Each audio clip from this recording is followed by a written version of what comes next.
Plans to tax the dead. Let's have a look. Hello everyone, Florian here and welcome to another episode of HeiseSays. Grab your hashtag not sponsored cheap coffee and we're going to talk about a proposal from another think tank or body that wants to push forward an idea that's just going to help us all, guys. They're going to tax the dead. They're going to bring back inheritance taxes. Now, this is part of a new series I'm planning to create, and I'd like, viewer input into and suggestions into what I'm looking at here. It's the Plan to series, the Plan to Tax series. Now, I'd like you to please email me, send me ideas of what you think people could tax, or what organizations or groups or proposals or lobbyists or unions are pushing to tax, because I've got about 30 different topics lined up, and it seems like everything. Oh, and there's in there, guys. Don't worry, there's plans to tax. There's plans to tax every bloody thing in the world. So let's have a bit of a fun with this one. Now, all of these are a lot of these are suggestions. They're putting ideas out there, and you might be thinking, as any reasonable person, "Oh, that's a stupid idea. That's never going to happen." But remember, a lot of the viewers of the channel, like me, we're getting a bit older now. There's a lot of young people coming up, a lot of young people who haven't lived through years of political bullshit and media lies and manipulation and false promises to see through it all. And then, these ideas are planted. Maybe they don't tax the death. Maybe they just tax your foot or a little bit here. So it's about fighting these dangerous ideas, which are just going to chip away at our quality of life more and more. And a lot of it is based in jealousy. So let's look at this one here, the plans to tax death. I'm going to have a shot of this.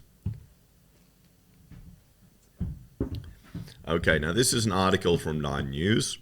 Calls for a death tax to help Australia raise $70 billion ahead of the economic roundtable. Now this roundtable that they had recently, hang on, I'm moving the wrong thing around. This round table that they had what's going on here? Come on, there we go. This round table that they had recently is just a mine of glorious ideas to tax us out into oblivion. You'd be amazed at some of the suggestions that are coming here. Now, this idea, so as businesses, unions, and community leaders gather in Canberra this week, there's calls for the government's landmark economic roundtable to come for Australia to impose an inheritance tax, among other measures, to raise $70 billion in tax revenue. A report from the Australia Institute claims this can be done in ways that won't hurt low or middle income Australians. The report suggests a 2% wealth tax on people would be worth more than $5 million. Yeah. Oh, well, there you go, a wealth tax as well. An inheritance tax, so that's the one for this video. And the Australia Institute are proposing it. Now, this is a left-leaning think tank, definitely left-leaning. And I asked Copilot to tell me what are their funding sources: non-government organizations, donations from individuals, philanthropic trusts and foundations, unions, businesses, academic institutions, and grants for specific long-term projects. Now, they don't take funding from political organizations, political parties, but they take funding from unions, NGOs. So they're definitely left-leaning. So there's going to be a bias in anything they put forward. Okay? So it found the reintroduced inheritance tax would raise $10 billion as well as reduce intergenerational inequalities. So we're about to go through a period of time where one of the wealthiest generations throughout all of history, the boomers, are passing on their wealth to future generations. And let's just talk about this. You're going to have people that will be inheriting a lot. Okay, you have parents, grandparents who have been holding on to their assets, their wealth that they've accumulated over their times, and they want to pass it on to their children. Now, here we've got the left-leaning Aussie think tank, we won't hurt the middle class or the low-income people. Now, just think about it. You've been working your whole life. You've built up your assets. You want to hand it down to your children to make their life a bit easier in the second half of theirs. You want to keep this wealth in the family. You've been taxed throughout your whole life.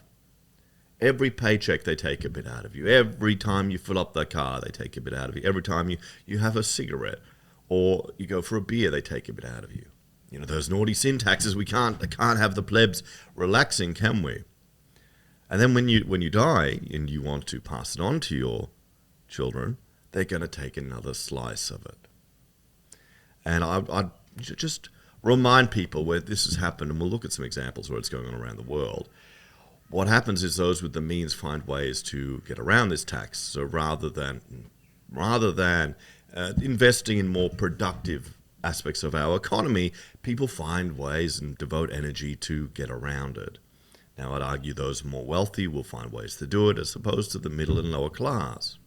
And sure, the Australian Institute has told us it won't impact lower income earners or middle income earners. But see, that's the type of bullshit that you see through when you've had a bit of experience, guys. Okay, sure, it maybe won't for the first while, but by the time you're old enough to retire or pass on, yeah, there you go. So here's the thing. Intergenerational inequality hasn't it always existed? Because it takes time to build up assets and wealth and to earn. You're earning more as you're working later in life than as you're working younger in life. What frustrates me is the tax incentives certain groups get. Maybe we should be looking at providing that for people when they're actually raising their families and times are getting, challenging. And this is coming from someone who has a large family. I've got a lot of kids, and everyone thinks I'm living off the child money, which I didn't know existed, and it disappears once your earner has a household earning 150 grand, which sure sounds like. Does it sound like a lot anymore, guys? Because it doesn't really, to me. It doesn't feel like it. It could just be the circles I'm going in. But also, I'm middle-aged, guys. I'm in my 40s. You got friends that are earning decent money. And, I mean, I would argue those support methods are good because they will reduce children living in extreme poverty. But, yeah, that's got me going off topic again. So an inheritance tax, often dubbed a death tax by critics, is a tax paid by a person who inherits money or property from a deceased person. Now, we've got a family experience of this. I should get my father-in-law, I should call him up and get him on the show to talk about how the death tax impacted his family, how his father died when he wasn't that old, an early teenager, and his mother went from being the wife of a doctor to the family struggling because they had to pay these death taxes.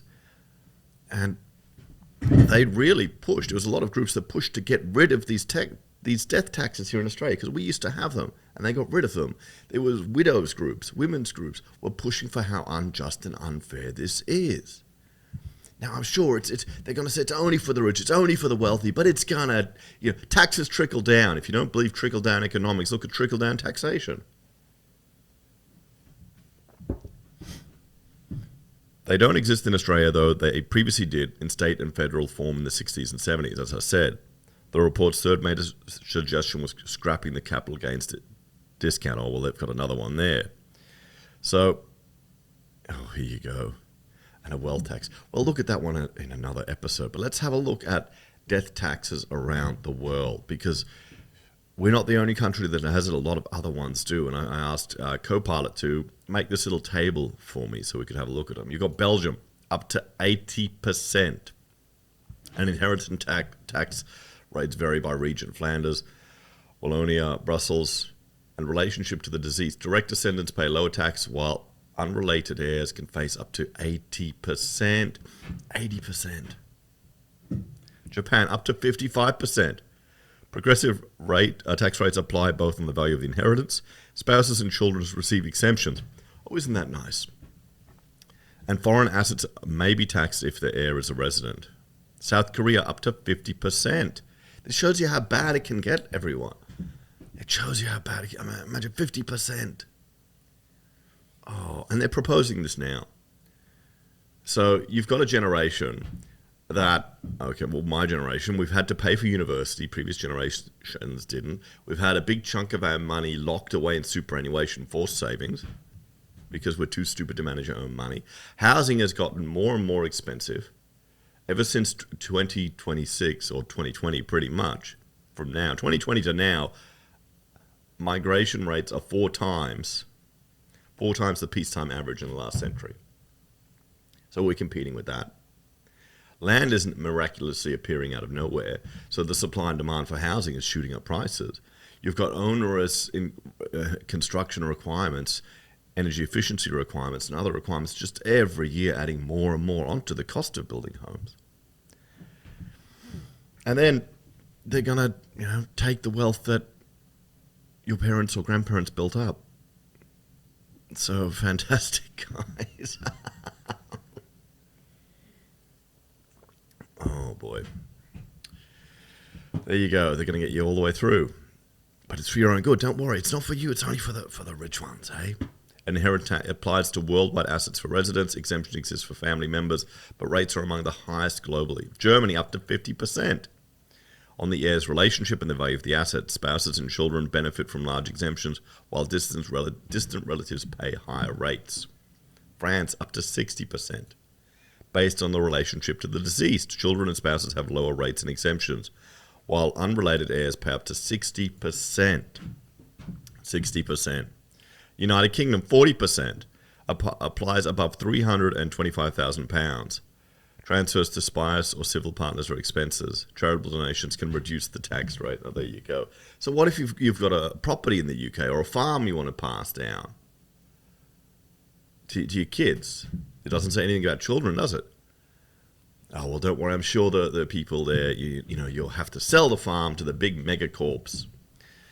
Oh, if you really look at all of this with quite a skeptical perspective, it really is taking more and more of, the wealth of the lower class. Because honestly, most of us are lower class, guys. Unless you're the mega rich, that's the middle class, then you got the aristocracy above it.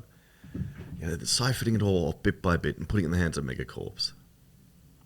United States, 40%. Applies to estates over 13.6 million. Some states also impose separate estate or inheritance taxes. The US is you can't get away from the taxes, even if you renounce your citizenship, don't you? Netherlands up to 40%. Vary by relationship and inheritance amount. Spouses and children receive exemptions, while others pay higher rates. Spain up to 34%. 34%. You work your whole life, and you die, and they take a big chunk out of it. They vary by region. Close relatives receive exemptions.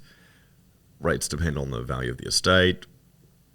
Ireland, 33%, above 335,000 euros for children. Oh, does this count houses? Because that's not a lot of money for a house nowadays. This is the problem. When they make these things, these proposals, these rules, these suggestions, and they say, they won't impact the middle class. They won't impact middle earners or lower income earners. But then you see things like this. Oh, wait a minute, suddenly houses have shot up in price. Suddenly everyone's having to pay this. Suddenly everyone will have to sell it. Who's there to buy it? Investors. Less owner-occupiers, more renters. Chile, 25%. South Africa, 25%. Greece, 1 to 40%. Taiwan is 20%. Finland, 33%. Ukraine, 18%. From non-relatives, Denmark, 15%. Iceland, 10%. Turkey, 1 to 30%. Vietnam, 10%. Brazil, 8%. Poland, 7%. Philippines, 6%. Croatia, 5%. Italy, 4%. And then we get to those that have none and have abolished it. And Australia, it was abolished in 79 under Fraser. Capital gains may apply on asset transfers. There you go. Even then. Oh, boy. We're taking a step backwards. Well, let's have a bit of a chat about this one, eh? Again, we have another left-leaning lobby group that knows better than everyone, that is finding a way to vacuum more money from you. As I said, this hasn't been pushed through, but it's being discussed. These are the people that have the ears of our politicians, the ears of our leaders. I'd encourage you all, maybe even just send a quick email to your local House of Reps member going, the Australian Institute proposed a inheritance tax, could you assure me that you would vote against it no matter what your party says? And maybe let me know what the responses you receive are. That would be quite interesting. Maybe I should send an email to my member. Because while these ideas aren't in place, they're being proposed and discussed. And we need to ensure that the majority of people subtly oppose it and just are aware of it so it's not dropped as a big bombshell. Oh boy, because they'll sneak things through, everyone. Anyway, thanks for watching. Let me know your thoughts and opinions on this one. And please send me through your suggestions for taxes, because what do you think they plan to tax? You'll be surprised. Take care. I'll see you next time. Bye for now.